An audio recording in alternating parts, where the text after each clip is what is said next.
My people, no be small thing o. They say Ikenga Uruagu don come outside. Come tell the general public make they stop dey call am IPOB member. That he don come outside. Come tell everybody say he no be IPOB again. As many people come dey ask am why you always like to attack Biafra government in exile and the Biafra Liberation Army. Somebody like Gentle and Butuzo and other ones. No be small thing o. Now he come explain. He say because they are into criminality, that's why he dey attack them. As that one dey happen, one of Biafra government in exile member wey they call Diolamma don still come outside. Come talk say that the way they do something for this Biafra struggle, say he not understand anything again. Say as he stand right now, he want stand the part o, they talk the truth and they give everybody what they do bad woto. Now I'm going to play the two videos may you watch before we go jump enter inside another Ikenga news where we get for our table today. Stay tuned and watch these videos. And by Ekenga afam Ikenga Uruagu. Onwe ife dị oke mkpa nji wee pụta n'ụtụtụ ikwu okwu. And achọ nke ige ntị ọfụma. Ụfọdụ ndị mmadụ ka na-ajụ abụ member of IPOB ọ na m abụrụ. Aka m so na ndị na-eme ihe Biafra ka ọ na m eso. Ekwubugo m ya before, mana ọ dịkwa oke mkpa ka m kwukwu ya again maka ndị amarụ. Abụrụ m member of IPOB.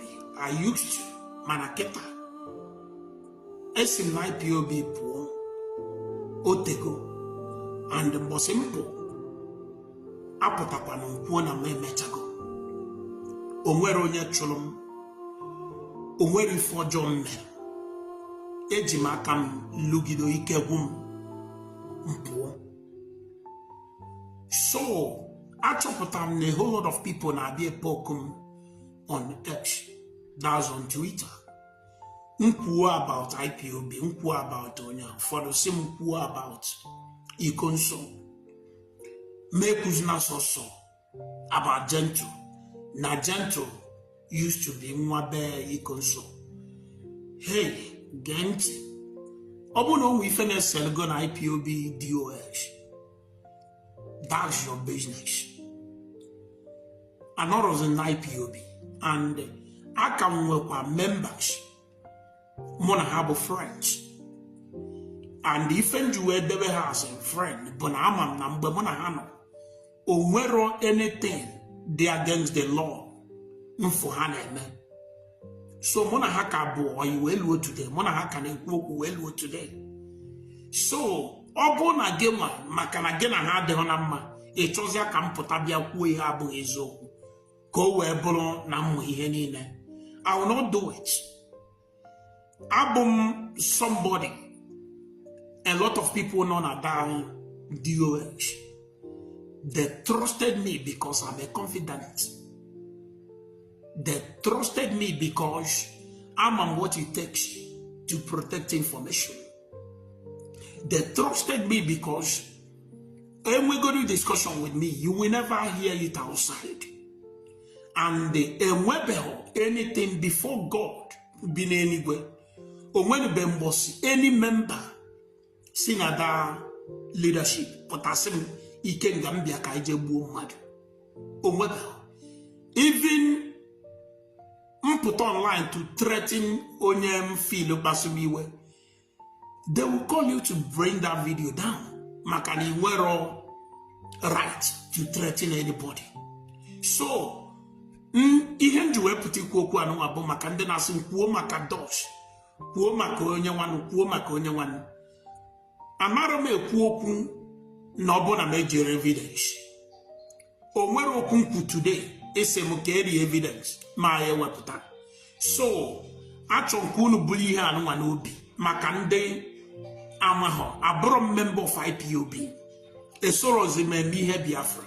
Ife mụwa na-eme bụ ife ga-eme ka ala Igbo dị mma.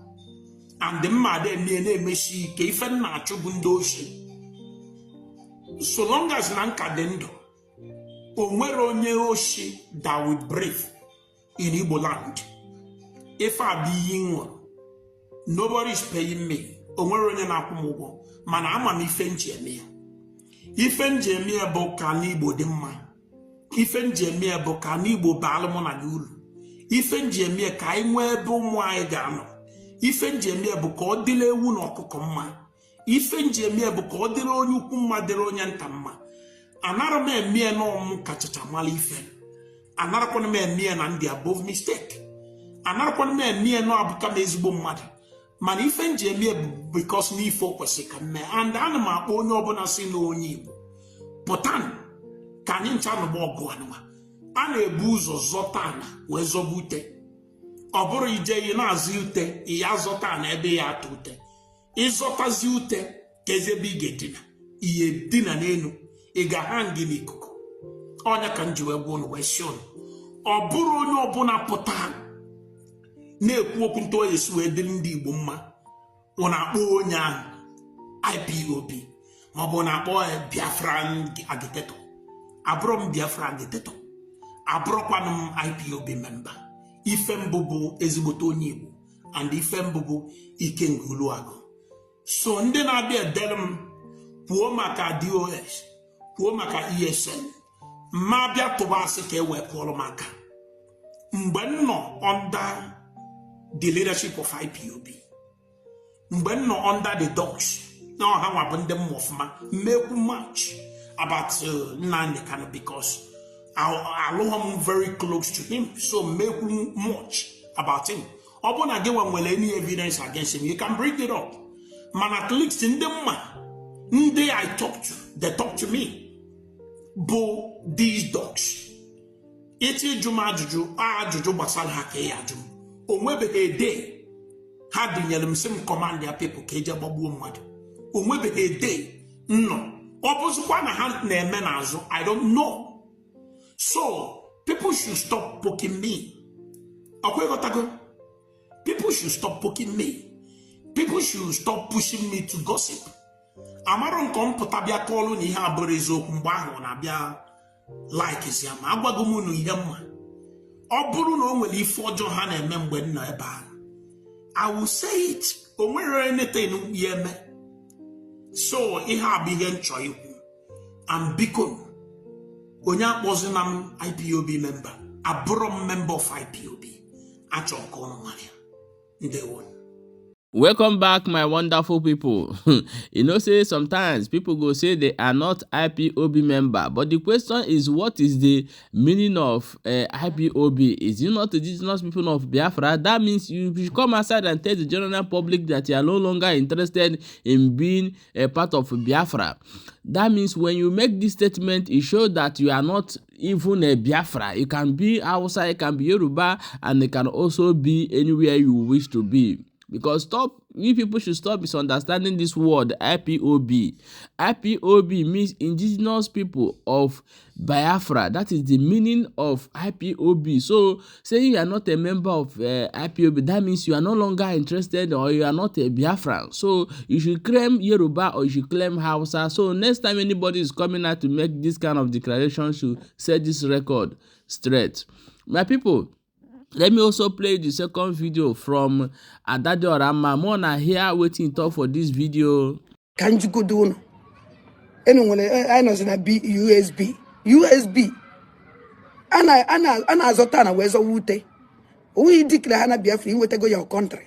Or you want to go your country. Now you a nation. You go say key. Ayi ni na uno. Jeno na bai ebezienya.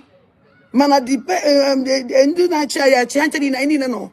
Obodo knows you are on another person's country. When I know your country. If you're a country, go home.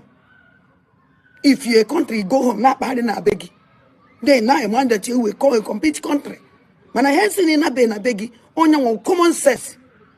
A well as an asa is no deceiver, and I will keep thinking, see, Kedive Patra Kedifuji dona.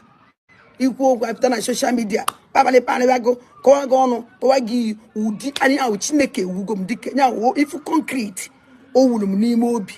And if you come on, no woman see we do free. I do be more free before.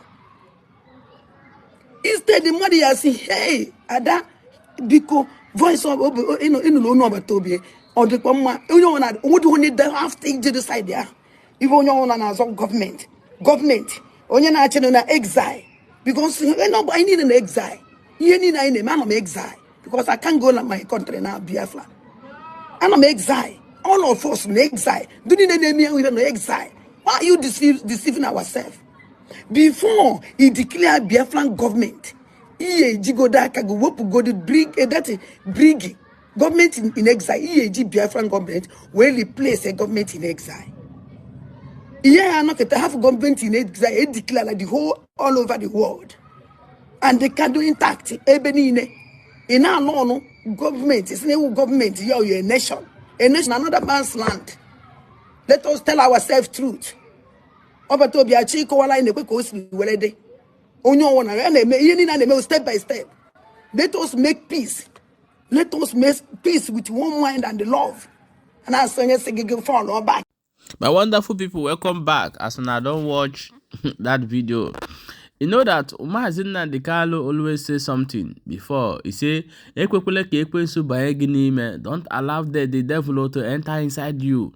And you know, many people in this struggle don't even know where they stand again. Some don't tire, some don't say, okay, maybe they live their life, they go. But the truth of the matter is, there is no smoke without fire, and there is no freedom without sacrifice.